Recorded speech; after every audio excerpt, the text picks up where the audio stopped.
இங்க ஒரு கிராமத்துல யாரு வீட்லயாவது ரெட் கலர் பூ இருந்தா அவங்க வீட்டுக்கு மான்ஸ்டர் வரும். இப்போ ஒரு இடத்துல அந்த செடி முளைச்சிருக்கு, அதனால அந்த செடியை பார்த்த உடனே அந்த செடியை புடுங்கி மண்ணில் புதைச்சு வச்சிடுறாங்க. இந்த கிராமத்துல இருக்க எல்லாருமே வெளி உலகமே தெரியாம தான் இருப்பாங்க. அதையும் மீறி இந்த கிராமத்தை விட்டு வெளியே போகணும்னா ஒரு காடு வழியா தான் போகணும். ஆனா அந்த காட்டுக்குள்ளதான் அந்த மான்ஸ்டர் இருக்கு. அந்த காடு வழியா போறவங்கள கொன்னுடும். ஆனாலுமே அப்பப்போ அந்த மான்ஸ்டர் ஊருக்குள்ளேயும் வந்துட்டு போகுது. அப்படி வரும்போதெல்லாம் ஒரு அனிமலை கொண்டுட்டு போயிடுது. அதனால அந்த கிராமத்துல இருக்கவங்க ரொம்பவே பயப்பட ஆரம்பிக்கிறாங்க. அதுக்காகவே அந்த மான்ஸ்டர் இந்த ஊருக்குள்ள வராம தடுக்கிறதுக்காக ஊரோட எல்லையில ஒரு டவரை வச்சு டெய்லியும் ஒருத்தரை காவலுக்கு வைக்கிறாங்க.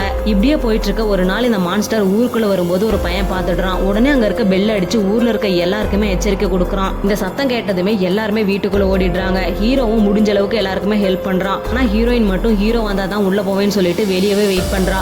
ஏன்னா இவளுக்கு கண்ணு தெரியாது. இப்போ அந்த மான்ஸ்டர் இவளை பிடிக்கிறதுக்காக வருது. கரெக்டா அந்த டைம்ல ஹீரோ வந்துட்டு இவளை காப்பாத்தி உள்ள கூட்டிட்டு வந்துடுறான். எதனால இந்த கிராமத்துல இப்படி நடக்குதுன்னா, பல வருஷத்துக்கு முன்னாடி இருந்த பெரியவங்க எந்த டெக்னாலஜியுமே வேணான்னு சொல்லிட்டு இந்த காட்டுக்குள்ள குடி வந்திருப்பாங்க. அதனால இங்க இருக்க யாருமே வெளி உலகத்துக்கு போயிடக்கூடாதுன்னு சொல்லிட்டு ஊர்ல இருக்க பெரியவங்க எல்லாருமே சேர்ந்து மான்ஸ்டர் மாதிரி வேஷம் போட்டு அடுத்த ஜெனரேஷனை பயமுறுத்தி வச்சிருந்திருப்பாங்க. இதையே தான் காலங்காலமா பண்ணிட்டு இருந்திருப்பாங்க.